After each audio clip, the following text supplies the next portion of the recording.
Hey, Catherine, welcome to Power Talk. Hi, thank you for having me. I'm so freaking excited. So, you are the best of the best. Our mutual friend Taylor could not recommend you enough. She was telling me you have to talk to her because I wanted an astrologer to come on the podcast. I know nothing about astrology, literally zero. I know my son is Leo, and I don't know any of Mhm. my other signs or what's going on. So, I can't wait for you to fill me in because you just helped Taylor find her dream man soulmate through using her birth chart. So it's legit. I'm so excited to talk to you. Yeah, it is legit. And so for her, he was already like in her life. Yeah. Just helped her see the light around that Yeah. using the astrology because she was like dating another dude. And she's talked about this on her podcast too. So I don't feel bad sharing it publicly, but she was dating another dude. And she was like, "Can you look at his chart?" And then she asked me, "Can you look at this other guy's chart who's been my friend for forever?" And I was like, "Sure." And then I looked at the friend's chart and I was like, "Why aren't you dating him?" I was like, "You guys are extremely compatible. He's exactly what you're looking for. This other guy, not so much." She's like, "I don't know." But long story short, they're very happy now and I'm so happy for them. Me too. You were like, this is peculiar. And the fact that she even asked you Yeah. to look at it is like she knew something was going on. Did. Well, we were looking at her chart first because one of the things that I really love to do, we started with her business astrology, right? That's how she originally came to me as a client. But then, we started talking, and I'm a Libra moon, she's a Libra Venus. Like, of course, we're going to talk about boys, right? And Of she course. we were talking about relationship astrology because that's, my bread and butter as an astrologer. I love business, money, and wealth, and love and life purpose. And so it was so fun because we were reading her astrology, and I was like, "Hey, like, these are your dream girl placements, like your Venus, your moon, this is why this, that, the other thing." And then it just kind of evolved into like, "Can you look at the guys' charts?" And I was like, "Sure." So it was super fun. So much fun, and I love that. We're gonna look at my chart today so that you guys listening can see how she's able to do this, and you're gonna have to go work with Catherine because it's amazing. First, I wanted you to tell us anything collectively, like a couple juicy pieces of what we could expect in 2024 or even in the next 6 months that are affecting all of us collectively. Yeah, 100%. So 2024 is a really interesting year. We have a lot of astrology that is kind of seemingly contradictory, but when you really look at it, it all comes together. And I know this super well because it's my natal astrology. And so I'm calling it kind of like the heaven on earth year, where we're really anchoring in those most fun and favorite timelines versus just the highest, right? Ooh. A lot of times, yeah, a lot of times we talk about like, oh, like your highest timeline or your highest self, right? 2024 is a year of the beginning of a paradigm where your heart centered, most fun and favorite timeline is automatically the highest. So we don't need to rung things and we don't need to think about things in such a way where it's like, oh, this is healthy, this is unhealthy, this is spiritual, this is not spiritual. Like we're breaking out of those confines and boxes and saying, no, what I desire, what I want, what I like is correct, Wow. right? This sounds like so much fun. This sounds like the F around and find out year. Yeah, I call it like the fuck it we ball year. I love that. Especially with Jupiter in Gemini joining the party, because we just finished up Jupiter in Taurus, like literally today, right? At the time of this recording. So Jupiter in Gemini is just adding like an extra layer of fuck it, we ball. But I'm obsessed. but basically, the breakdown is that we have Saturn in Pisces, right? So, for those of us who were born around like 1994, 1995, some 1993ers, we're going through our first Saturn return, right? So, I'm sure your audience is maybe a little bit familiar with that, has Yeah. kind of heard it thrown I around. even know that. I feel like Ariana Grande just put it in a song because she's going through hers. It's definitely making its rounds. I feel like millennials and Gen Z especially know about this now. But your Saturn return is this time when you really come into your own, right? You find your life's work, you find a deeper maturity. So, for everyone, right, not just people going through their Saturn return in Pisces, we're going through Saturn in Pisces currently. And Saturn in Pisces is all about making the impossible possible. So we can think of like the Rodgers and Hammerstein Cinderella with Brandy and Whitney Houston that we all loved as kids, like impossible, do do do. Do, right? This is like our Whitney Houston moment of like, there's no such thing as impossible. Again, your most fun and favorite, like even little girl dream, even if it's not quite literally what you wanted as a child, but it still has that essence of magic. It still has that essence of, yes, this is a dream, but it's becoming reality. So, Saturn in Pisces, I like to think about it like Elf meeting his dad, where it's like Saturn is that dad, right? It's that father figure, it's that corporate energy where it's like, you better get to work and you've got to learn about the real world. And then Elf is sort of that mystical, magical, like, oh my God, like best coffee in the world. Congratulations, right? We're bringing like naivete back, but in a mature way, right? So it's the two of them blending together where Elf makes his dad a believer and the dad teaches Elf some really important life lessons. So that's what's happening for all of us collectively right now with Saturn and Pisces. We are grounding down spiritually. So it's not just, oh, I'm going to live up in the ethers or like the new paradigm is beam me up, Scotty. It's not, right? It's happening down here on earth, heaven on earth. So that is one of the biggest transits. The other biggest transit is that we have the North Node in Aries this year. So this is where it comes back to, what do you want? What do you need? What do you desire? Right? You move, the universe moves. So while Saturn in Pisces is helping us understand our oneness with all and our God consciousness that moves through us, right? And helps us manifest. Aries, the North Node in Aries, is that collective compass moving us forward in a way where we feel really empowered to be our most authentic, raw, honest selves. Now, on the flip side of this, we have the South Node in Libra. So it's kind of rocking some relationships, but only the relationships that are not aligned or the relationships where there is enmeshment and codependency or superficiality that does not serve us, right? So the North Node in Aries, again, is freeing us to be like that self that we really want to be in our full power. Amazing. I Mhm. love too how you just touched on whenever I have a client that has gone through a breakup and obviously they're so upset and they're like on the floor, like, my life is over. And I'm always like, I know you don't want to hear this right now, but congratulations, because anything that is not meant for you right now is getting out. That means you're up leveling. And anything that is not on this new level with you has got to go. So this is good. And this is making space for the person that is 10 times better than this person that's leaving, which it could be an amazing relationship, like for the time that the age that you were and everything. There could have been so much love and so many great things about the person, but that just means your person is so much better. So I love how you said that. This is a Moldavite year. So if your audience is familiar with like Moldavite That's crystal, the green thing, right? yes, Moldavite has quite the reputation on TikTok. Yeah. It's basically Moldavite is really interesting because it doesn't come from the earth. It comes from like an asteroid, right? It comes from like a celestial object. So Moldavite, it does this thing where it purges what can no longer remain with you, what is no longer aligned with you, and it activates all of those places of what is, right? So I think about manifestation like a closet, and you only have so much room in your closet.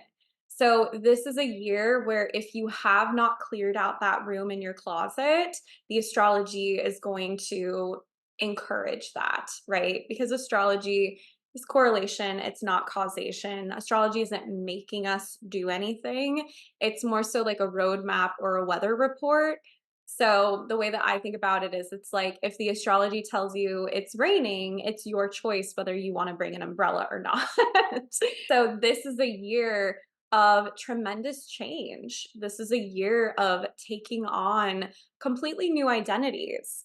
And in order to do so, and in order to do so in that most fun and favorite timeline way, we have to clear out our closets. So, this is the year to donate all those things to Goodwill that you just no longer need, both literally and metaphorically, out of your Donate him to Goodwill. right? I Back personally him up. I personally love Angel View because it donates to children and adults who are differently abled. Um, but yeah, but this is the year to donate all of those clothes that just are, you know, they throw away the ones, I guess, that have like the holes in them, like donate the ones that no longer fit you anymore, that no longer feel like your vibe, feel like your frequency, because this is also such a year of frequency with the Saturn and Pisces component. Pisces being the things that are less tangible in the world, like music and poetry. So this is a year where like that manifestation closet, right? The astrological moldavite is moving out all of the things that can no longer be in your manifestation closet to clear the space for the things that want to come in or to create that capacity for the things that are already there and it's now just kind of like crowded, right? Mhm. It kinda reminds me of, when you start retinol for the first time and it's so great for your skin, and you start Mhm. it and you start breaking out and you're like, "What's going on? This was supposed to make my skin like glass, and now I'm breaking out," but it's because it's drawing all the impurities to the surface, and once you get over the 1 to 2 weeks of breaking out, then your skin is like a whole new layer of skin. So it feels the same way where it's just taking anything up that was hidden, anything that you didn't see before or wasn't addressed before, but it just can't go with you into your new dream reality of what you're creating. It's like, get out so that we can make this a reality. Exactly, 100%. So those 2 are happening, and then the final sort of, like, big kahuna is we have Pluto, which has gone into Aquarius for 20 years. This is the new paradigm of the new paradigm of the new paradigm that we're going to experience in our lifetimes. So when I say new paradigm, the way to think about it is that we have been living in kind of a cookie cutter society, right? We've been living in a society that says you are only successful if you do X, Y, and Z, right? Mhm. Only X, Y, and Z things are possible. These X, Y, and Z limits do exist, right? It's only possible to run a 5-minute mile, right? The new paradigm says, no, actually, it's possible to run a 4-minute mile, Mhm. right? Which is true. Like the 4-minute mile was not possible until someone ran it. So Mhm. we're expanding our possibility, we're expanding our limits, right? We're becoming limitless. And so even our timelines, like I've been an oracle, I've been tapped into channeling everything my whole life. Our timelines have expanded like 1,000-fold from our perspective because we've Wow. always had those possibilities available to us. We just now are living in a society that supports us being able to actually live those lives, Mhm. right? So for my clients, I used to see maybe 2, 3 timelines when they came to work with me, and now I see thousands and like 20,000. Right? Which is why you get to choose your most fun and favorite. So Pluto in Aquarius is coming in with this energy of power to the people, taking away power from sources that no longer deserve it, that no longer are using it benevolently, that no longer are sharing their wealth and their resources. The last time we had Pluto in Aquarius was during the French Revolution. We're already seeing that with the digitine coming back because the astrologies, no matter what, whether you are conscious of it or not, work with it or not. Um, and like I said, the new paradigm is this energy of finding our individual shape and form in our puzzle piece so that we fit a larger collective puzzle, Mhm. right? So it's the individual for the collective. Mhm. It's finding what is my frequency? What is my gift and talent? What do I enjoy? What am I good at that I can then contribute to the greater good of the collective, Mhm. right? So Pluto in Aquarius is coming in after 15 years of what I like to call alchemy school with Pluto in Capricorn, right? Especially for like my Cancers, my Capricorns, my Aries, and my Libras. That's us. I'm like, "Is it? I don't even know." That's you. Your Libra moon. Yep. So the thing is, for my cardinals, right before I just named, we've been feeling this the most. This has been the last 15 years, a time of deep, deep alchemy, a time of deep purging, transformation, healing, right? Systems, structures, internally and also externally as well. But really seeing the corruption of power that has happened in our society. So, this next 20 years is about us being new paradigm leaders, having been these coals formed into diamonds over the last 15 and rising into our power. Now we really get to lead the collective. We get to create new systems, not just challenge the old, but actually create new systems of our own, help the people, help the collective, and move in such a way where, again, it's whatever it is that we naturally gravitate towards, whatever we naturally desire is correct for everybody else, no matter how crazy or weird or out there it seems. Mhm. It's giving Phoenix rising from the ashes, and I love Yeah, it, and everything that you're saying is resonating with me so much, which is, like you said, the astrology what did you say? The astrologies, even if that's you my don't know. little I'm gonna start doing merch. My Mhm. dad is like my dad's a Capricorn rising and he has this Pluto and Aquarius going through his first house. He's retiring, like both my parents are, and I'm like, my mom's a Cancer rising. And I'm like, this doesn't shock me because that's what the astrology says for you guys. Anyways, when he retires, he's like, I want to run your merch line because you need merch. 100%.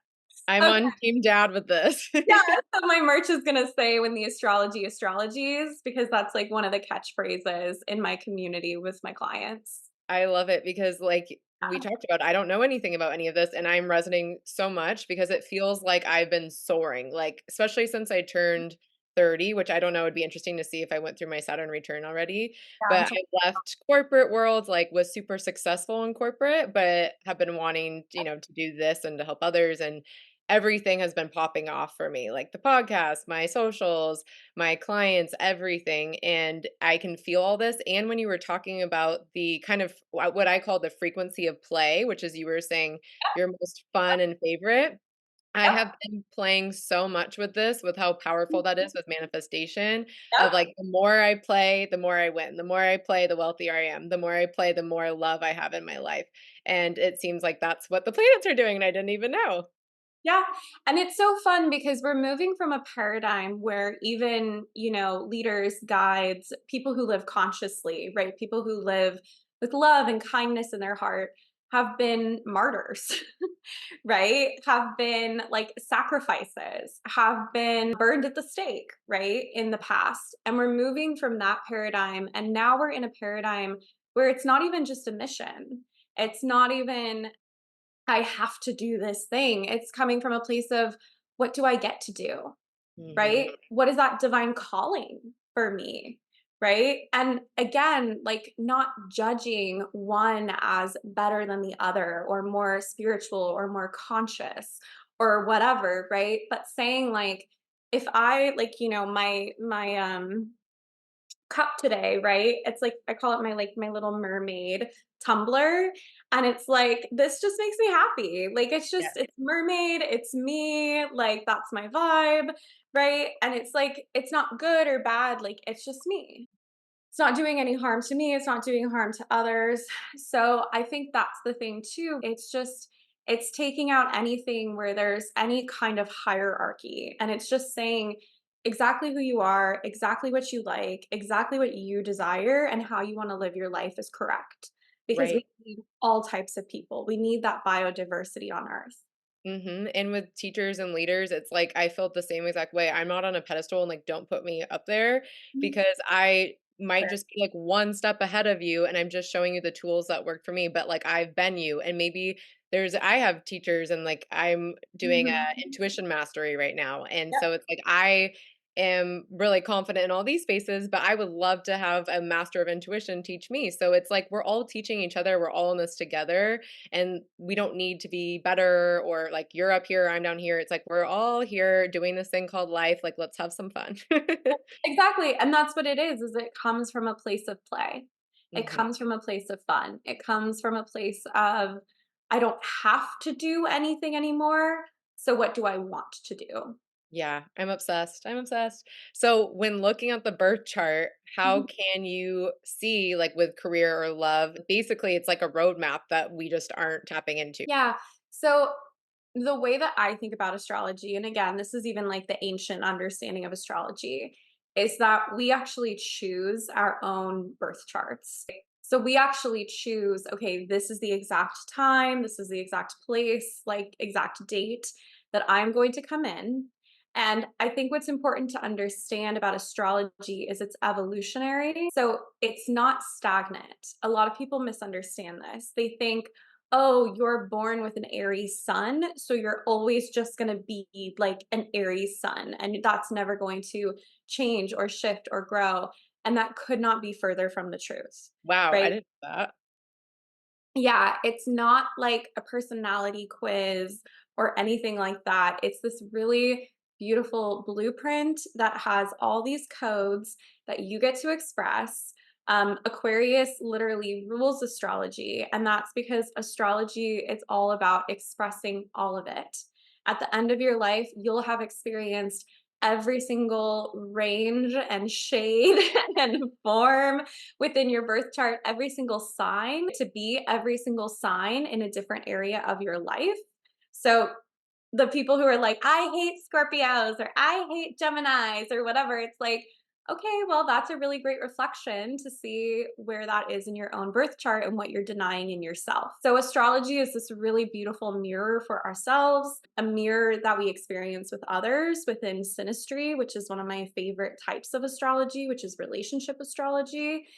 And as far as career, business, wealth, love goes, it's actually all one and the same. So I love teaching this because when I teach Venus or Jupiter or North Node, right?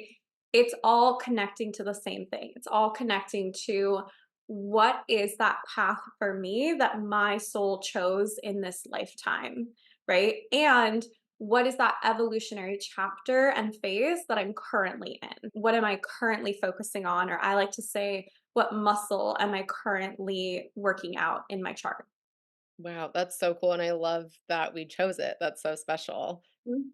Yeah, it feels so much more personalized because I have thought of it in the past, kind of like a personality test where I'm like, I just don't get it, you know? Well, fun fact, astrology actually informs a lot of psychology. It informed the Myers-Briggs personality test. So, even when people are putting down astrology, I'm like, the thing about astrology is it's not something to believe in because it's an accredited research field. Mhm, It's been mhm. around for thousands of years, right? Right. Much longer even than modern science. So I think that's the thing to understand with it is there are so many different expressions of astrology. There's so many different ways to use it.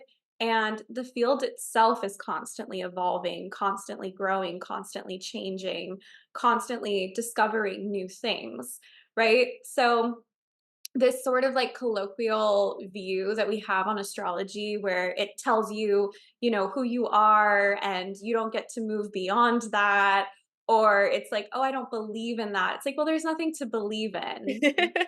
It's It's just facts. you get to choose if you want to use it or not. Yeah. But as the famous quote says, right? Millionaires don't use astrology, billionaires do. I'm obsessed. So Venus is the love thing, right? So in each person's chart, does that show like who my best matches their sun sign? I don't get how that works. Yeah, so it's a little bit more complicated than that, but the very simple breakdown is for women or for femmes, femme identifying people, Venus is going to show you your own like dream woman or dream femme code, right? So it's going to be your own super attractor when it comes to love, when it comes to wealth of any kind, just opportunities. Like it's going to be the thing about you that you really value and also that others really value in you. So, yes, you could attract someone, like, say, you're a Venus in Aries. You could attract a moon in Aries, right? Who also values those same things, or a sun in Aries who sees themselves in you and values those same things. Or you could attract someone who, has their moon in the first house, and that's going to be a very synonymous vibration to Aries. And maybe they have like a moon in Leo in the first house, right? And those are just two very complementary energies. Okay. But there's Is so mine many. an Aries? Is that Yeah. why you're okay. No, mine is an Oh. Aries. Oh. I don't know. I was thinking of like Taylor because she's a moon. Oh, I always joke how it's like similar but different. And I'm like, yeah, because they're both fire signs. It's like that fiery nature, but Aries is more so self validation.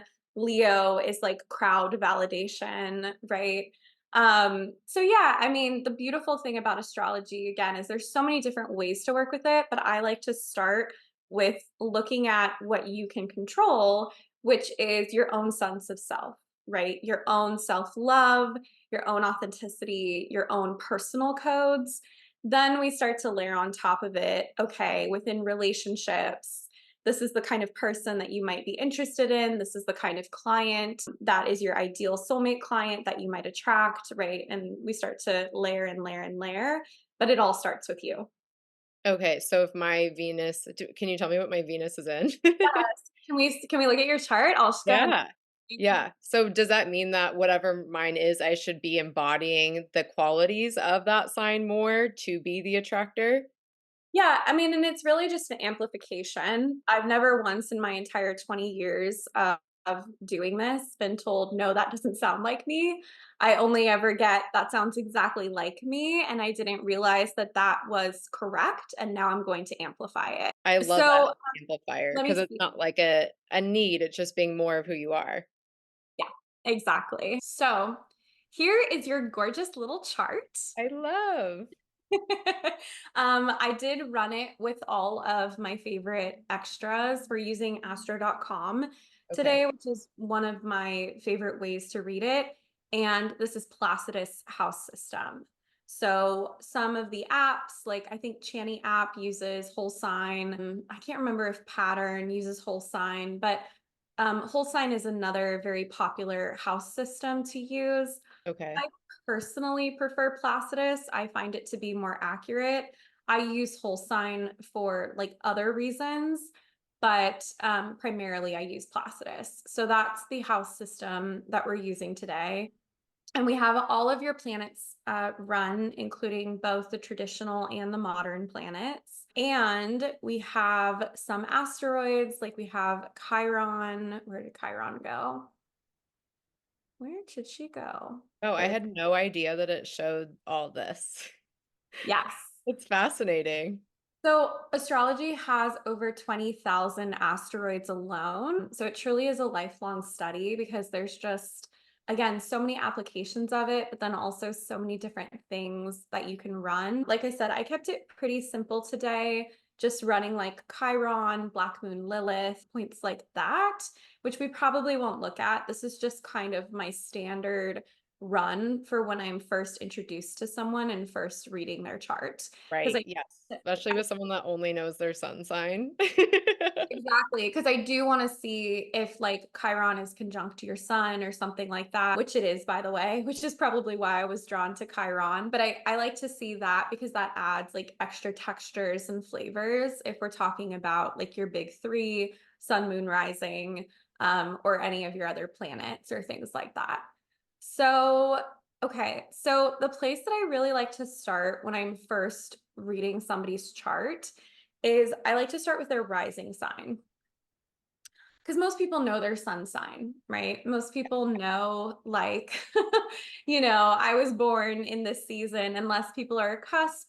which doesn't actually exist in astrology in that sense. You're not like a Leo Virgo cusp, you're either a 29-degree Leo or you're a 0-degree Virgo, which is why you need that very accurate birth time.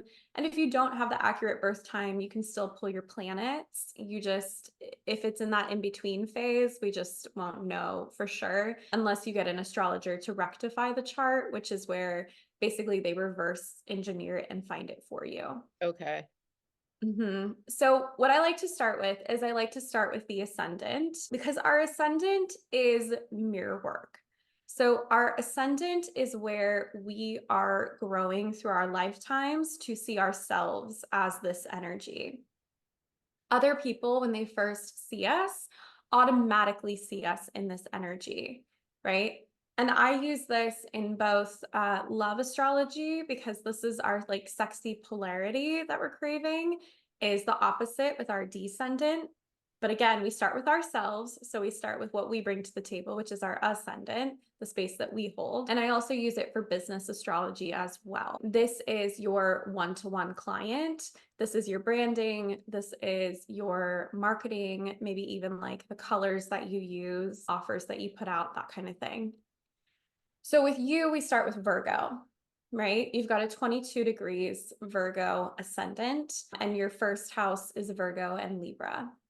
So with this 22-degree Virgo ascendant, Virgo is the energy of the priestess, right? Virgo means virgin, which traditionally meant a woman unto herself, which means priestess. I'm having deja vu as I'm saying this, by the way. So that means priestess, right? So it's the energy of ritual. It's the energy of showing up every day with dedication and with service, right? Wanting to help others, keeping like a clean house, right? Keeping an orderly space, right? Again, you, especially earlier on in life, may not see yourself like this, but other people see you like this when they first meet you, especially in person, especially within a one-to-one space. Yeah, my mom is visiting me right now, and she was like, "I can see how it would be tough to live with you because your house is so clean." So this is definitely resonating. Yeah, a lot of times because again, like pop astrology can't quite capture it all. So a lot of times like Virgo suns will be like, "Oh my God, I'm not clean, blah blah blah." But then my Virgo risings are like, "I am the most meticulous person that I know." And I'm like, "Yes." Yes, and also Because yes. yes, because your rising sign, your ascendant is again what you put forth into the world. Like for instance, I'm a Cancer rising, a Cancer ascendant, and that is the energy of like womanhood. That's the energy of the mother, right? So even for myself, when I went through puberty and when I grew like these babies, right? I started to feel more and more and more like my Cancer ascendant versus earlier in life when I didn't quite feel that energy, right? Mhm. So our ascendant is really fascinating because, again, we can think about it like a mirror. We don't spend all day looking at ourselves, but everybody else does. So Right. as more people like your mother tell you, oh, you're super clean, you're super tidy, you're so dedicated to your work, you have this really like streamlined persona or whatever it is, right? You Mm. start to see that in yourself. You Mm. start to quote unquote look in the mirror and say, oh my God, I am those things, right? Yep. And lean into it. So a lot of times, like clients will give this feedback within testimonials. So that's like a fun little hack. A lot of times, your clients will use the exact words that describe your ascendant and describe that unique space that you hold in a one-to-one setting. And people are like, oh my God, I didn't realize that people say this over and over and over again. Right. So, Virgo, again, it's that energy of service. It's that energy of taking care of yourself, right? So body is a temple, probably a Virgo. That's Yeah. that. Right? Body, temple, keeping it clean, keeping it pure, right? All of that virgin priestess energy, right? Angelic energy. And it's the energy of connecting spirituality or connecting divinity down to earth. So again, the priestess ritual of like lighting the candle or like doing the glamour magic or, whatever it is, right? But the energy of really being connected to that on earth. So even like divinity existing outside of you, right? Mhm. It's not until we get to Pisces, which is your partner, that we get to, oh no, like divinity moves through me. Like I am God, right? Virgo is sort of like, ooh, I look up to the goddesses, right? I do goddess work to embody the energy of Hathor, to embody the energy of Mary Magdalene, right? Pisces is like, actually, I am a part of that consciousness. I am a part of Mary Magdalene. I am a part of Hathor or whatever, right? So with your Virgo ascendant, people see you as analytical, organized, very put together, very clean, tidy, right? And again, you start to embody those things more and more and more as you go throughout your life. And you do that mirror work of seeing yourself that way. Yeah, I'm just this is all hitting. Yeah. I'm like, "Yep, that makes sense," and obviously, like, when you're talking about the priestess thing and bringing divinity to earth, I have a whole my whole membership is my manifestation tools, like, that's everything that I do, so What I love about Virgos is Virgos are really fantastic at manifesting because manifestation is to see your hand before you, right? Mhm, That's literally what manifestation translates to. So it's this equal energy of it was always attached to you. It was always right there. We just needed to shift our perspective. And also, right, the hands even being connected to Virgo, the energy of sometimes you have to make things with your hands, right? You have to actually get involved and engage in life to manifest that thing to bring it to fruition, mhm, right? So it's equal parts. So what I love about Virgo is because they're so practical and because they're so like step by step by step, dotting the i's, crossing the t's, organized, that is a really great tool for manifestation. These are the folks who really thrive in, I wake up every single day and I do my morning ritual and I go for my workout and I have my set little schedule. These are the folks who love to learn, they love to study, they really love proven methods. mhm. So when they become teachers, right, or space holders, as you have done, these are things that we already know are going to work. These are things that already have that corroboration behind them, right? This could not resonate more, yes. Mhm. I'm like, science-backed, I only do Yep, science-backed tools, so yeah. yep, exactly. So we need Virgos because it's that very lovely earth energy, research energy, scientific method energy of divinity on earth. Mhm.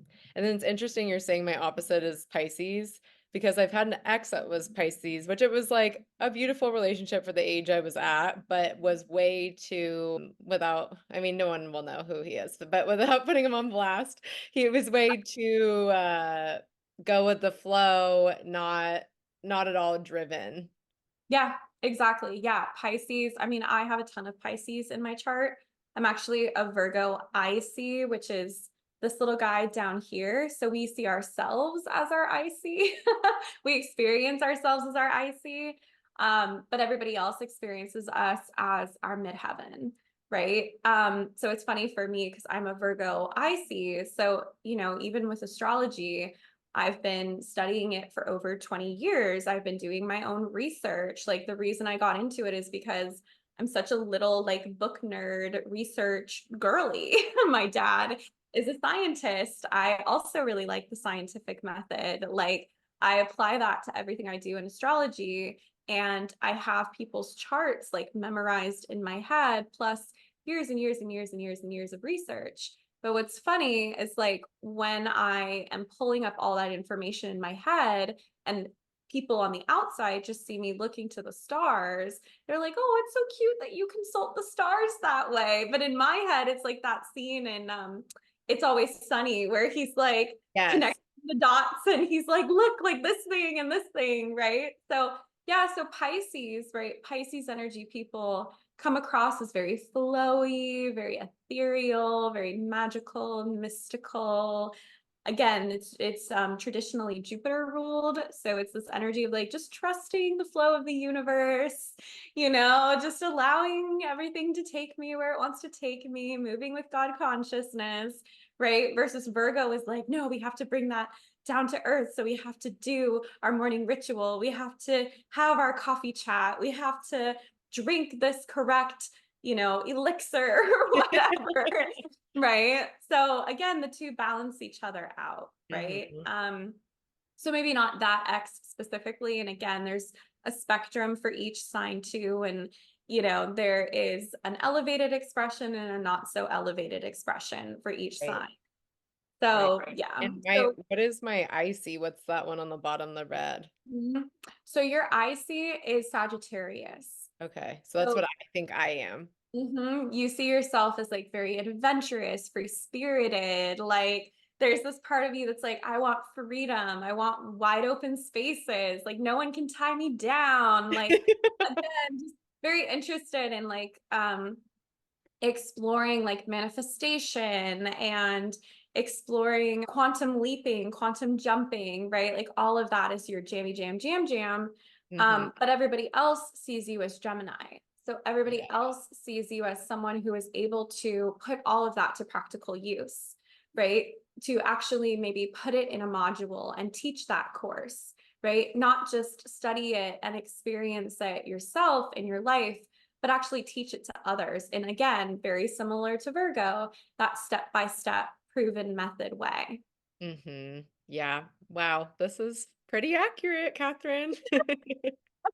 Yeah. So after talking about the ascendant, right? And in a business coaching call, we would talk more about the descendant. We would talk more about what that ideal client looks like, how you support your ideal client. Same within, a call where we're discussing love and relationships and polarity. We would talk about how it's this equal balance of holding the space that you hold, right? So being unapologetically that Virgo, and then also seeing, well, what can I learn from that Pisces side, right? Not only what can I give to that Pisces side, but what can I learn from these people? Or how do I speak their language? Or how do I make more space for that in my life? Because a lot of times our descendant, unless we have planets there, is this place where we can feel a little uncomfortable. We can feel kind of challenged and stretched and grown, right? Because it's not the energy that we embody, it's the energy that our partner embodies. Right. Right. Wow, that's really helpful to know. Yeah. Yeah. Like, Yeah. everyone call Catherine up immediately, get booked. Yes. So the next thing I look at after going over your ascendant descendant axis is we look at your moon. Being a Cancer rising, moon in the fourth house, I am a huge fan of the moon, but also just in general, from an unbiased perspective, the moon is just this really, really, really incredible part of your chart that speaks to your well being, which is the basis of wealth, right? That's where we get the word wealth. So your moon actually helps connect to what satisfies you, what brings you emotional fulfillment, what is it that emotionally regulates you, right? And this is true across the board for everybody, no matter where their moon is, but we're going to have very different expressions of what this is because the moon moves so quickly through the sky and changes signs every like 2 to 3 days. Oh, wow. So how do you pin it down? Good question. So when it comes to looking at our moon, right, we are looking at what it is exactly that is going to emotionally satisfy us, right? So for you, this is Libra, and this is what I guessed for you, just meeting you. It's kind of like my little talent. I'm really good at Yeah. guessing people's moons. It's not a little talent, it's a big talent. Yeah, it's like I'm really good at guessing people's moons. I think because we sort of wear our moons on our sleeves. Like the moon in and of itself is the unconscious, right? It's like our unconscious desires. It's again those unconscious things that make us feel safe, that make us feel like life is worth living, that make life beautiful. But also, I think like it's just a tell. Like we kind of always are talking about the things or drawn to the things, or other people are drawn to us, especially women or femme folks. People are drawn to us because of our moon's energy. So, in the case of your moon, you're Libra, right? So, Libra values relationships, especially one to one relationships, especially romantic relationships, but relationships of all kinds, right? Love of all kinds. Hmm. Libra also really values balance and harmony and beauty, right? So these are the folks who sort of just look put together no matter what. Like I remember a friend, I'm a Libra moon myself, and I remember a friend in college. She was like, I love the way you dress. And I'm like, I am wearing a t-shirt and jeans. Yeah. Yeah, but it's like the way you wear it. She's like, I don't know. It just, you always look so put together. And I was like, it's just because I'm a Libra moon. Like, I could be wearing no makeup, like, and people would be like, wow, you're so beautiful. You're so put together. I'm like, it's just my astrology. I'm just a Libra moon, I'm just a right? Like, Libra moon. That needs to be one of your merch. I'm just a Libra yes, moon. it really should be, right? But yeah, Libra moons are very powerful because we're people, right? Like we're great at forging relationships. We keep it very fun and flirty, you know? So Libra moons are the ones where we are just engaging with people and people think we're flirting with them. And it's like, actually, no, I'm just having a conversation with you. You know, our world is just not used to social engagement and actual like interest, right? Like most people are not actually interested in people, but Libra moons are, Hmm. right? Yeah, absolutely. Mm-hmm. Like, but you were talking to me. Yeah, I was talking to you. Yeah, exactly. I saw a TikTok the other day where this guy was talking about this girl who's like anyone would fall in love with her. Like she was just so into like what I was saying and she was nodding and she was asking questions. And I was like, yeah, she just has Libra placements. Like, you know, and I commented that and all of the Libra placements came out. They were like, oh my God, story of my life. Everybody thinks I'm flirting with them. Everybody thinks I like them. And I was like, yeah, I'm just like a Libra moon with overly dilated pupils. Like, please, you know? But I It's not that serious. I'm just a not Libra moon. serious. I just want to have a conversation with a person who seems interesting. Yeah. So Libra moons are really great at, again, forging those connections, right? So we do super well. We gain a lot of our wealth from our collaborations, right? Even this is such a great example. Like we both knew Taylor one to one. Taylor connected us, right? I was connected to Taylor through another friend who I was connected to through another friend, right? And we can trace it Yeah. all back. So we literally derive our wealth and our attraction energy, right? Our magnetism from our ability to be in relationship to others and our ability to share relationships, right? Hmm. And again, it has to do with harmony, beauty, balance. So anything that's like, you know, a beauty ritual, like having your hair done, your makeup done, like enjoying the clothes that you're wearing and having an adornment ritual, right? Now we bring both in and we bring in your Virgo. So it's not just, oh, I'm going to get ready willy-nilly, but no, I'm going to have an actual adornment ritual in the morning that sets the tone for my day and makes me feel really beautiful, Hmm. right? This is again taking pleasure in anything earthly, right? So this could be music, this could be art. Libras are very curated too. So the other Venusian sign, Taurus, is much more sensual. It's all about experiencing life and pleasure in the human world, Earth, right? Through our senses. And Libra is the same, but Libra is very picky, right? So when Cher Horowitz was like, she's like, you know how picky I am about my shoes and they only go on my feet, right? That's Libra moon energy.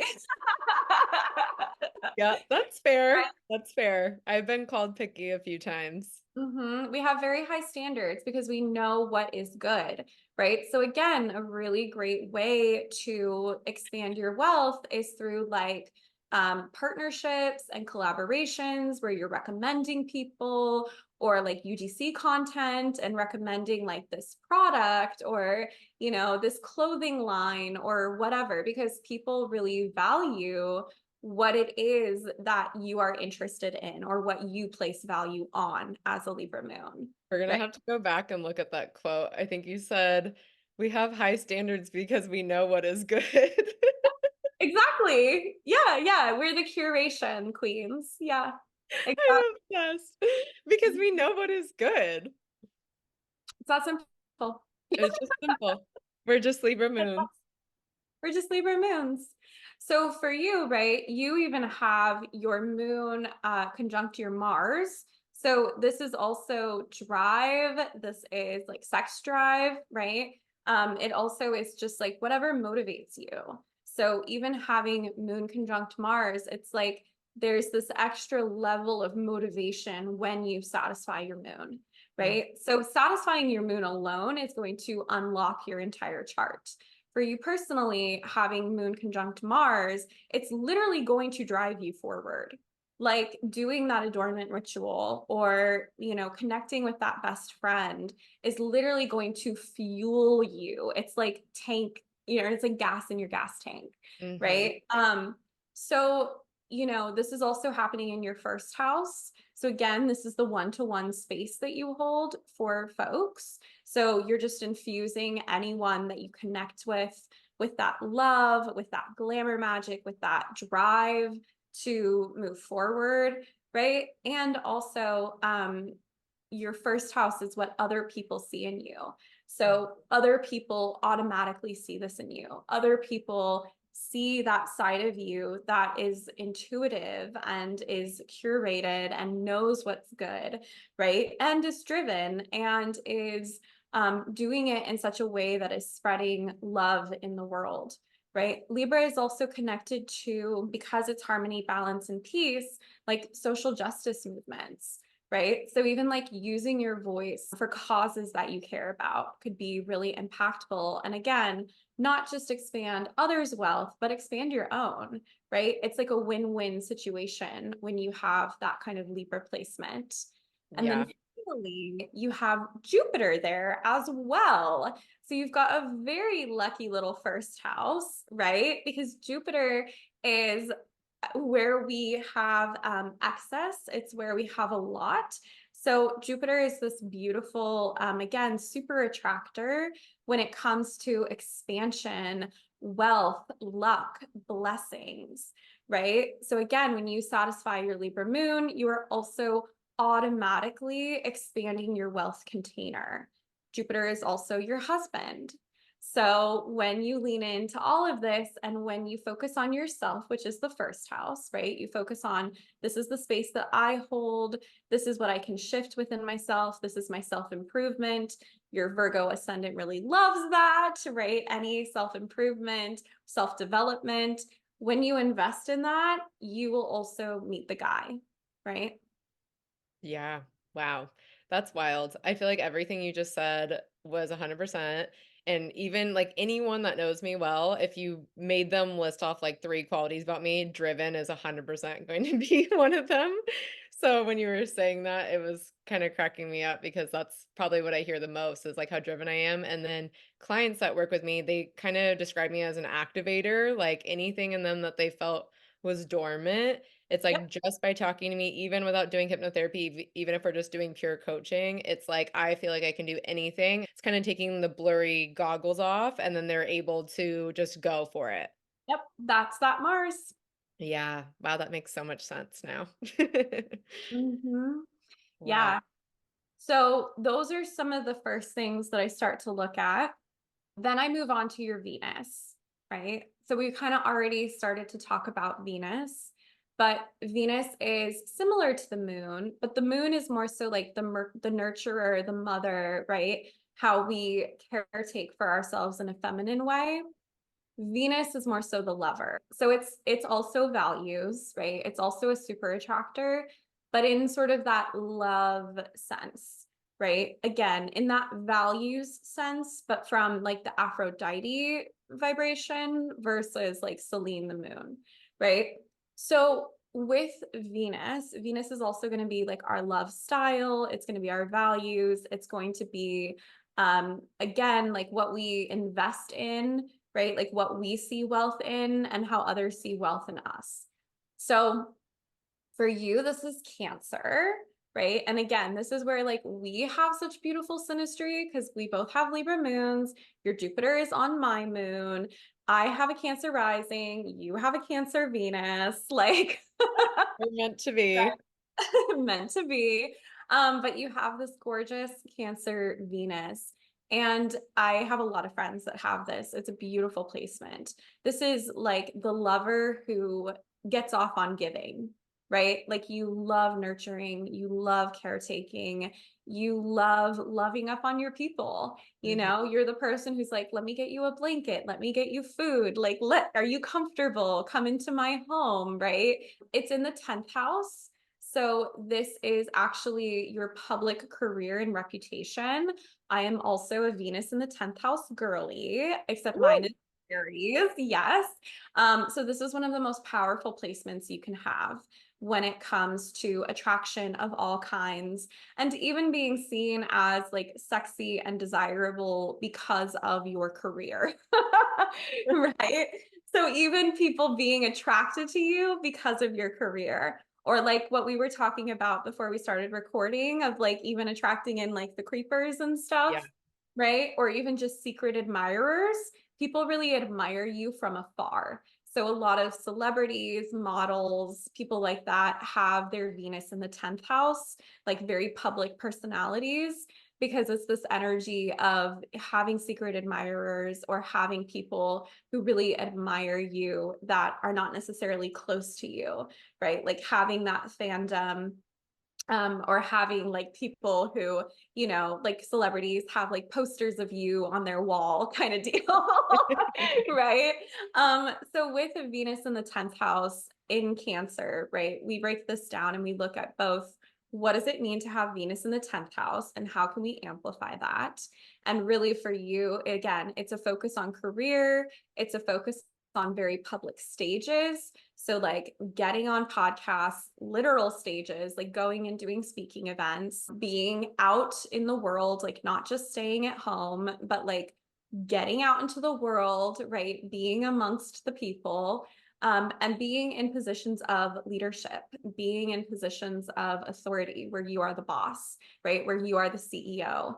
That all is going to be super attractive when it comes to wealth of all kinds, like clients, opportunities, whatever, and also love, right? Like your person is going to find that extremely attractive, right? And again, you find it attractive in yourself because you're your own dream woman first, right? And Absolutely. then again, Cancer is that beautiful, like mother, divine goddess, nurturer energy.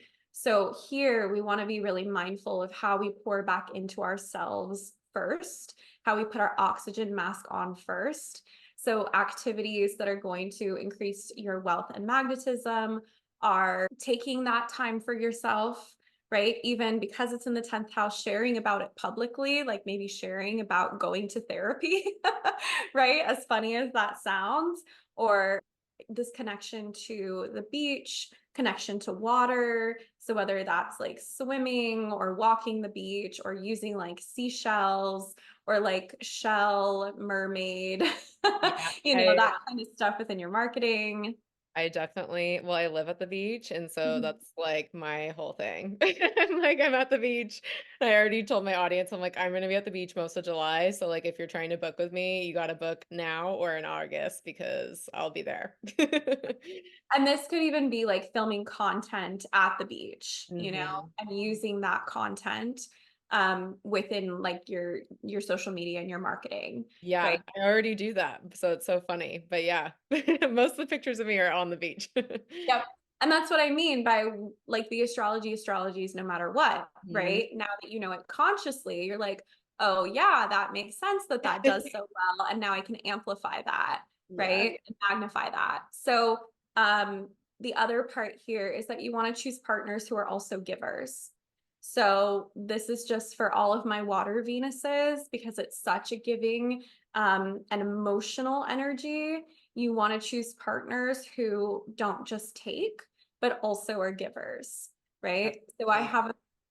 have so I have a friend that has Venus in Cancer, and she's finally in a relationship with a man who has his Venus in Pisces and is a fellow giver. And I was like, this is really gorgeous because I've known both of them, right? And I'm like, this is really gorgeous because you both are such givers, and now you're in a relationship with another giver.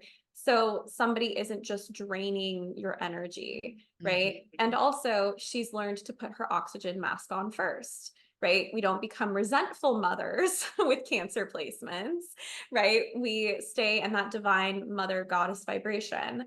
So even doing goddess work, right? Like the kind of stuff that Taylor does, that kind of thing is perfect. Being with women, leading women, right?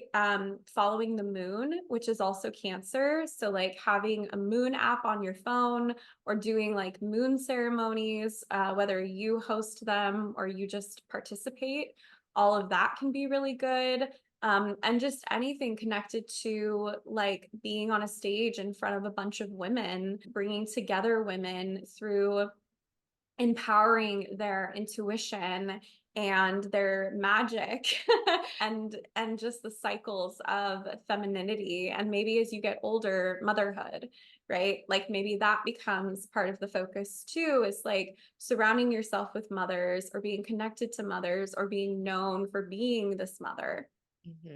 Wow. I love moon water, and I have a moon water practice inside the membership that me and my best friend do it with the usually the full moon, but sometimes new moons too. So that's so funny because that's one of my favorite manifestation methods. And I feel like that's one when I trace back, like when I set my intention, so many of them are by using the moon water practice. So that's really funny. But yeah, and then so a question I have is most people think that so like I'm a Leo and so my sun signs are best compatible like for love with I think Aries and Pisces or something. But so that really has nothing to do with it, right? It does. The sun sign is how we see ourselves. Any sun sign can pair with any sun sign, depending on the other things that we have going on in our charts. Right.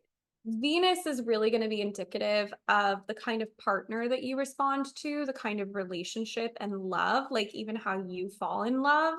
So, for instance, I have a Venus in Aries, right? And so I call it the Alvin and the Chipmunks theory, where it's like I need a little bit of Alvin in the guys that I like. Just a touch.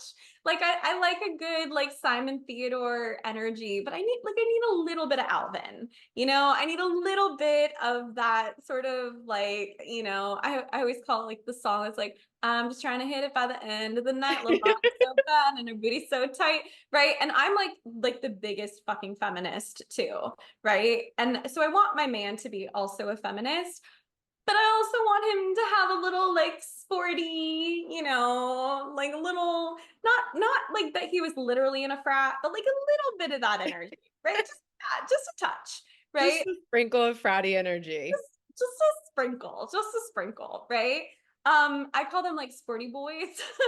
I'm like, I like a little sporty boy, right? Yeah. I like a baseball cap. I like that kind of thing, right? Whereas for you, it's like actually I might really respond to someone who is very sensitive and like very nurturing, right? And can meet me on that emotional level, right? And again, because I'm a Cancer rising, I too like those things, but that's not the first thing that I look for when it comes to love, or that's not the thing that like attracts me to people, right? Mhm. And again, even going back to it starting with you, right? That's my like little Aries Venus, like sexy Marilyn Monroe energy because she had an Aries Venus. Like that is what's going to be attractive to people about me, and then like a little bit more bold, a little bit more fiery, right? Shakira, Rihanna, all Aries Venuses.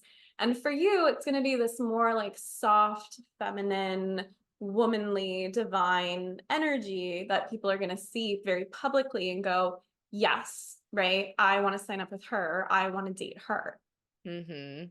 Yeah, that's so interesting. So it really is the Venus. It's not so much like you said, the sun sign matters, but I think from what I Yes. know with not knowing anything, but people always say like, "Oh, what's his sun sign?" Anytime like girls are, Yeah. dating people on the apps and stuff, it's like, "What's his sun sign?" And they think that's the thing, like, "Oh, you're either compatible or you're not." But that really isn't giving it's like a fraction of the picture. You need the whole chart, right? Yeah, exactly. And I mean, even like Venus can only move a few signs away from the sun, right? So this is why we don't say like, no, the sun sign doesn't matter at all. The sun sign actually matters a lot, right? That's who you are at your core, right? That's Mhm. how you see yourself. Like you see yourself as a Leo, right? Mhm. Now yours is in the 12th house, so that might be a little bit different. You might not always see yourself as that Leo, right? But you mainly know yourself at your core as a Leo, right? I mainly know myself at my core as an Aries.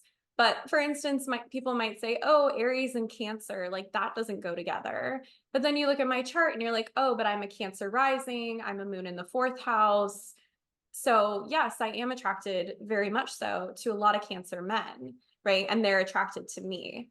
So Mhm. it's more so that just it's very individual and it's very nuanced and it goes far beyond just the sun sign. Yeah, well, I love this. I think it really illuminates this because I know a lot of girlies out there are saying, "Oh, I can't date a Pisces or I can't date a Scorpio or whatever Right. because of their sun sign." But it's like that is only showing you a little fraction, and maybe your charts actually line up really well. Exactly. Yeah. And I mean, and that's the thing too, right? Is it's like astrology will never tell you what you can't do. It will only give you possibilities for what you can do and what you can explore. And so, I've worked with couples and singles dating and stuff so much over the years. And I've seen all kinds of different things. There is a difference between like old paradigm astrology and new paradigm astrology when it comes to compatibility for sure. Old paradigm tends to be a little bit too matchy matchy versus new paradigm tends to be more stretchy. So Mhm. yeah, staying open-minded because say you're a Leo and you meet a Pisces and everybody says, no, those two don't go together. But maybe that Pisces has a Leo moon, or maybe they're a Leo rising, or maybe they're an Aquarius rising and your Leo falls in their seventh house, Mhm. right? So I think it's like really, if you're not an astrologer, getting to know the person in front of you and then asking yourself using your own chart, does this person show up with those same values as me? That like, is that deal breaker? Are they emotionally satisfying me? Am I emotionally satisfying them? And then if you do become more of an astrologer, you can run their charts and stuff. But yes, it's very nuanced. Yeah, and I think that highlights the importance of focusing on yourself because you Mhm. effortlessly will Yeah. attract your best match when you're giving it to yourself first. Like you said, like me focusing on my Libra moon, that is going to attract my clients and everything else without me going, oh, let me like run this potential client's chart or whatever. It's just me focusing on myself first will manifest that for me. So Yep. that's really cool. 100%. Yeah, whether it's love or clients, opportunities of all kinds, like that is exactly what I teach, right? Like the Aries that I am, like the Aries sun and Venus in the 10th house that I am, Yes. right? Is that it starts with self-love, it starts with self-knowing, self-trust, right? It starts with this is the space I hold, this is the energy I embody, this is the frequency I show up with. And I'm just automatically going to magnetize the people who are correct. And again, if we take it one step further, you can know for yourself who that ideal soulmate client energy is, right? And then again, you can use that in your marketing or you can use that in your dating, right? Like if someone isn't showing up with Pisces energy for you, there's going to be something amiss. You're not going to feel that sexy polarity, right? Right. So even if you don't know their entire chart, knowing, okay, this is what I have, and then just from there attracting things, but then you add on, okay, and then this is also what I desire within that partnership, whether clients are romantic or if we're looking at the 11th, 5th house axis, group communities, right? Friendships, then you can take it to the next level of like, okay, and then I'm not settling until I feel that energy. Right. Have you ever with your clients seen two people have like a couple have really not meshing charts and have they been able to make it work or it's really just like, no, this isn't working? Um, what I've run across in my own work where people are kind of at the point of divorce or separation is actually the opposite, that they're too similar. They're too matchy-matchy. They got together when they were younger because they liked the same things or, they had an energy that they liked in each other. And then as they've grown into themselves, as they have done their own self-embodiment, there's not enough growth, there's Mm, not enough challenge within that relationship. And so they're missing the polarity. They're missing that partner that is going to show them a new way of being. It's become just too much. Like that's where you get kind of living with a roommate because it's just become too similar, right. as they've learned to embody those things themselves. Yeah, you really need that polarity so the opposites attract thing is true. Yeah. And in astrology, opposites aren't necessarily like oil and water sort of opposites, right? Opposites are complementary. So they Mhm. exist on an axis with each other, right? So both, Virgo and Pisces are about being of service, about, unconditional love on earth and on heaven, right? But those things exist on an axis with each other. One is very grounded on earth, one is more out in the ether. But at the end of the day, they both have to do with that spiritual healing, right? Yeah. Wow, that's really beautiful. I love this so much. And then one last thing I wanted to ask because like you Fun. said, the Saturn return is something that people know about. And from what I can kind of see is people are like, well, I don't even want to be in a relationship until my Saturn return is over because Yeah, it might just get out. What are your thoughts on that? And also, did I do mine or am I still in it? you did yours. It's over. Yes. True. Gold star. I Um, had a feeling because I felt a huge shift, and I don't know when it ended, I don't know if you can tell, but I felt a huge shift when I turned 30. yes, yes, exactly. Yeah, for you, you're a late degrees Saturn in Aquarius in the sixth house. So it shifted a lot and matured a lot when it came to your work and your day-to-day routine, right? So Mhm. again, this in and of itself has that Virgo vibration, but you probably started taking care of your health more. You probably were more focused on like, okay, this is what I want my day-to-day to look like instead of just doing what I was taught or Yeah, doing, what other people said. Probably went from working in a corporate environment to like doing your own thing, standing in your own new paradigm identity, right? Doing something that's like upending the status quo, shaking things up, doing things differently. I sure So did. yeah, You're right on the yeah. money. With someone thinking that they can't be in a relationship, like, do you recommend, like, yeah, maybe just be dating to explore and know yourself more until you go through your Saturn return? Or do you think, like, it's manageable to possibly stay with that person through it? It kind of just depends, if you have your Saturn in like the seventh house or the fifth house, you might find that relationship is a big theme, right? You might find that it's literally your romantic relationships that are undergoing a maturity. That could mean that you're getting married. That could mean you're getting a divorce. That could mean you're breaking up. That could mean you're getting together. It really just depends on the individual and their chart, which is also why I recommend always working with a professional astrologer. It doesn't have to be me, but working It with needs to be you. I'm like, it go work can with Catherine. if you resonate with me, it can be me.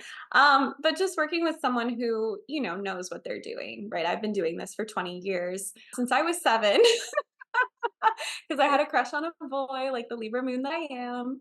Still my best guy friend to this day. Our But yeah, girl. yeah, such a little Libra moon. I always tease him too. I'm like, you know that you're the reason why I do this, right? My career is all because of you, so thanks. Thanks so much. Yeah, like again, talk about wealth, right? But yeah, like, the thing is like with your Saturn return, it's going to depend on the house where it takes place and also the sign. And some Saturns are going to be more difficult than others. Like the recent Saturn in Capricorns, I feel for them. I had a lot of those clients. Their whole fucking world was turned upside down with the pandemic, Yeah, right? Us Saturn in Pisces, a little bit different, little not quite as tumultuous, right? right. Saturn in Aquarius is kind of somewhere in the middle, right? Mhm. So I think like look at the sign and then look at the house and then look at the degrees. So look at when you're having your exact Saturn return, because that also is going to influence it. So even with yours, yes, it was Saturn in the sixth house for you in Aquarius, but a lot of Aquarius is in your fifth house. So you probably also experienced this within like dating and courtship, anything that you take pleasure in, hobbies, like fame and sort of like your star rising, also like the group spaces that you hold and maturity and more structure when it comes to holding community. Maybe even things pop off around motherhood or around having children or being around children, creativity, creational expression, right? Those are all fifth house themes. So even though like you probably were feeling your Saturn in Aquarius in the sixth house energy, there was also this vibration of Saturn moving through your fifth house as well. And those themes coming into play. Mhm. Wow, that's fascinating, and I can't even tell you how relieved I am to know that I went through it because I I had a feeling I did, but I was like, "I definitely need to ask her today because, like, if I still need to buckle up, like, I need to know." No, you're good. You're good. I'm in my personal Saturn return right now. And, it's just funny because I'm a Saturn in Pisces in the ninth house. I have three grand water trines. So I'm like very, Pisces, Cancer, Scorpio. Like I said, I've been psychic, intuitive, channeled everything and anything my whole life, remembered all my past lives. Like, if you and your listeners know like Matthias de Stefano, like I am exactly like that, except that I'm a girly living in San Diego and my guides are focused on flowers and baseball right now. It's like, but that's the funny thing, right? It's like, even though I was already super embodied in my Saturn, this has just been a season of me getting more opportunities for leadership, right? Mhm, Like today, mhm. becoming even more of a public figure, becoming even more of a leader and even more of a guide. And also, even through my own personal experience, just internally, really like hyper quantum jumping, hyper quantum leaping Yeah, to the point where every single day I'm like, I am a lucky cricket. I am a very lucky cricket. yeah, like, yes, you and I know? don't mean to, like, scare anyone, it's not that it's gonna be, like, this horrendous time in your life, Yeah. like, so It's much good comes from it, it's there to help you, it's there for you, it's just a lot of change, and it's a lot of up-leveling really quick. Yeah, exactly. And again, it depends on how much you've embodied it prior. It depends on what sign it's in. Because again, like some people, like when I'm helping counsel clients around having children and the timing around having children, the first thing we look at is Saturn.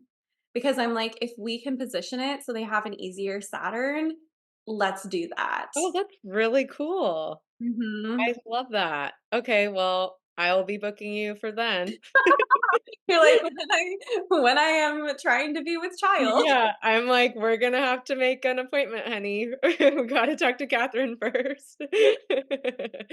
I love that. That's really cool. I never even thought of that. Oh, and then that any women or men that listen, but my audience is mainly women, that Yeah. are listening and they wanna be in partnership and they're, in their 20s, it like, don't be frustrated because often it's best for you once you get through the Saturn return. So, like, if you're in that spot now where you're like aching to be with someone, which I know a lot of my audience is, and they're trying to manifest that relationship, like Yeah. maybe it's not working for you right now. Maybe that soulmate isn't coming into your life right now because you have so much growth to be that woman that's going to be able to hold that love and feel good about it. Like you're not going to self sabotage. You're not going to ghost the guy when you meet him because you can't handle it.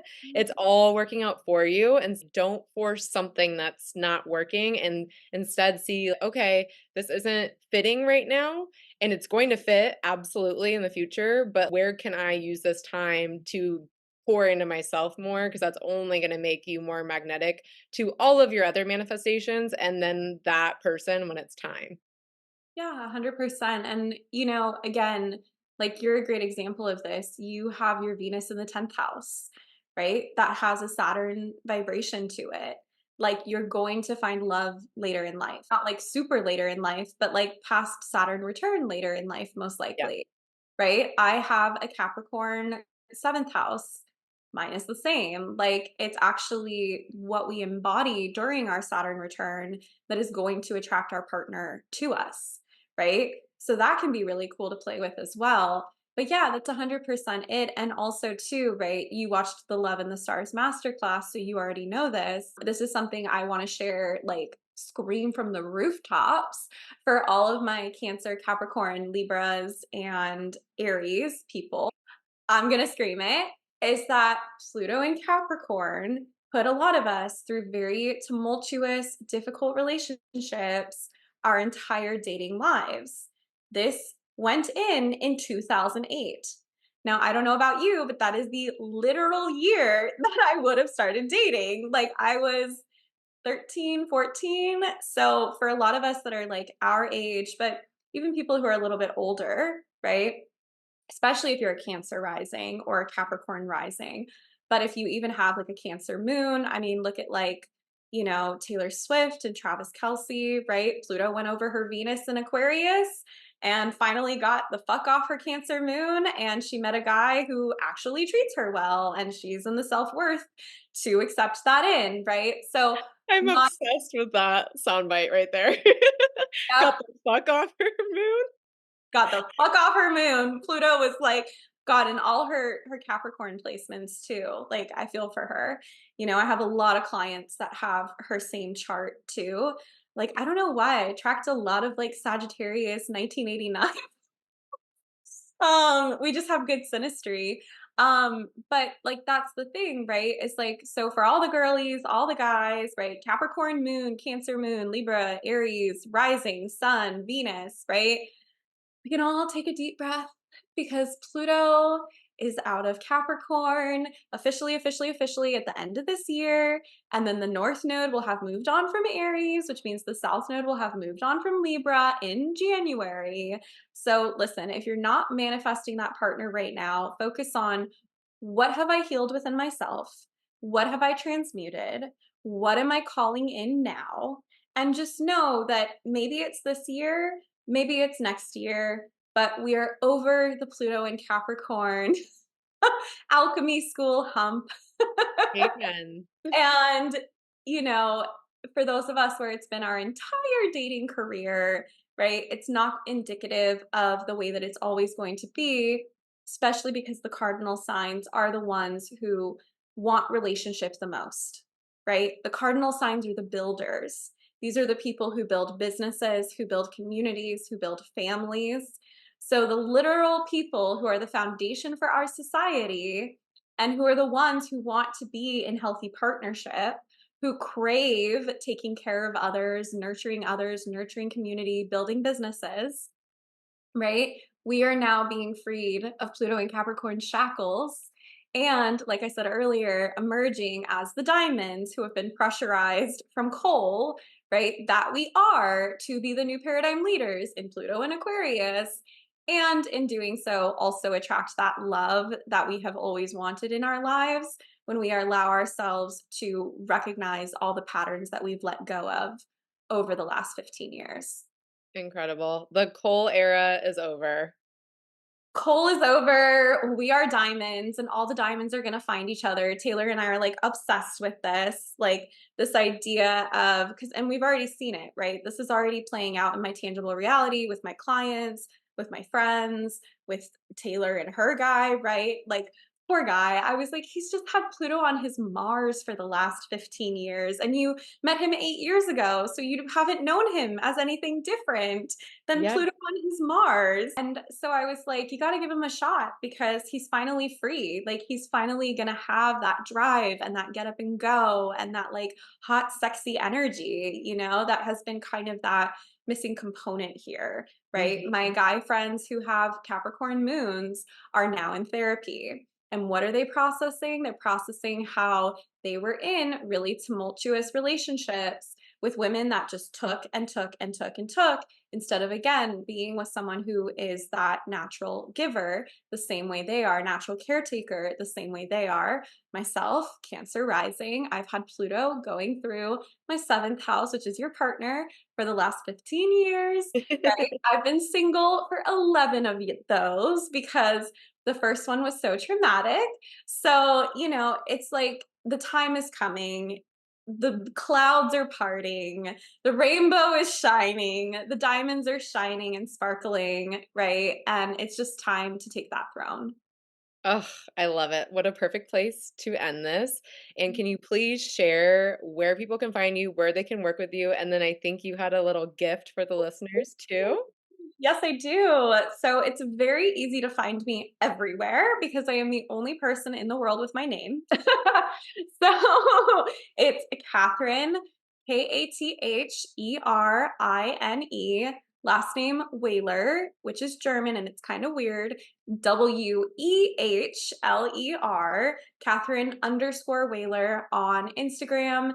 Katherine Christine Wehler, gotta get my middle name in there on Facebook, Katherine Wehler on TikTok, and my website is katherinewehler.com. So pretty easy to find me if you Google me. Yes, and I'll put it in the show notes too, so it's linked. Perfect. And on my website, I do have a free new paradigm wealth activation meditation. So I highly recommend that people take advantage of that. I also do monthly astrology forecasts that are free straight to your inbox. Um, Perfect. yes. And then for your listeners, I have a little session that I like to call the Astro Wealth Code that I don't always offer, first off. So this is a secret link for all of you guys.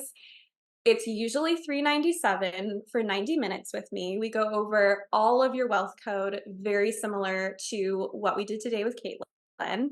Again, your wealth code is also automatically your love code. So if you want to talk about business, we can do that with the Astro branding and marketing. That is my unique method. We can talk about wealth and money manifestation of all kinds and holistic wealth manifestations of all kinds. And also, of course, the love piece, right? Because it's all one and the same. So the Astro Wealth Code is not only secret, it's usually $397 for 90 minutes. And for your listeners with code POWER, this is only $297. Ugh, So amazing. Thank you so much. Wow. Yeah. Yes, yes, yes. Everyone go click. I'll link it below. So all you have to do is click and then enter in power and you're good to go. Thank you so much, Catherine. I'm going to watch this probably 7 times and take notes. yeah, Because you could not have been more on the money, like the actual literal money, but because it felt like you were reading me, like it all just made sense. And like you said, it's just amplifying what your intuition already knows, but knowing too, like, oh, I am the way that I am for a reason. It really mhm, helps you amplify that with confidence and move forward, attracting more of what you want in this life, which we're supposed to have fun. We're supposed to yeah. create. So, yeah, thank you so much for this beautiful gift. Oh my God, my pleasure. And one other thing I wanted to say too, not just for your listeners, but for you too, is I have like pretty incredible like activator wealth codes. Like they're very unique. It's very heaven on earth using my human design as well. And so everybody who invests in themselves makes back at least 10 times their investment. Woo! And this is true for you as well. For giving me this really amazing platform. I am so grateful. Like, my heart is bursting that I get to share this with your entire beautiful community and with you, and that I have a new friend. Yes. And thank you so much for having me on. Thank you. The honor is mine, and we'll see you next time. Bye, guys. Bye.